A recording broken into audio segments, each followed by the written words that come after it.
Decompression timing gear, adjustable timing gear. Mana satu sesuai untuk motor korang? Hello, Assalamualaikum semua. Hari ni saya nak review satu lagi barang daripada Umar Racing, iaitu timing gear. Kat depan saya ni ada dua timing gear daripada Umar Racing, iaitu adjustable timing gear dan decompression timing gear.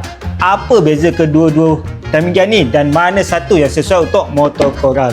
Untuk adjustable timing gear ni sesuai untuk motor yang just tukar basic-basic je, macam dah tukar camshaft, korang digalakkan untuk tukar adjustable timing gear ni sebab untuk mudahkan start engine motor korang dan mudahkan tuner untuk tune motor korang. Satu lagi, dia akan matchkan timing gear dengan cam profile korang. So motor-motor yang basic korang boleh tukar adjustable timing gear ni. Untuk decompression timing gear ni, yang ni untuk motor-motor yang dah aspek besar-besar punya, yang dah high compression je. Korang nampak ni, inilah decompression yang akan membantu motor korang untuk mudahkan start engine. So siapa-siapa yang dah spek besar-besar, yang bawa daily, yang nak mudahkan motor korang untuk start, korang boleh pakai decompression timing gear ni.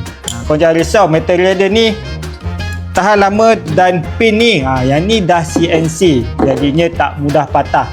So yang motor-motor dah aspek besar-besar, korang boleh pakai decompression timing gear ni. Tapi untuk motor-motor standard pun tak ada masalah pun kalau korang nak pakai decom ni, sebab yang ni bukan diwajibkan untuk motor-motor yang dah aspek besar-besar je. Motor standard pun boleh pakai untuk mudahkan start engine.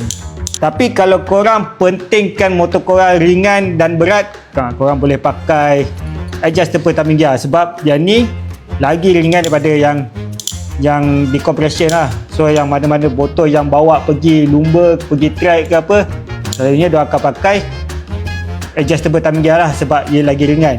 Jadi korang dah tahulah mana satu yang sesuai untuk motor korang, decompression timing gear ataupun adjustable timing gear. Cuba komen.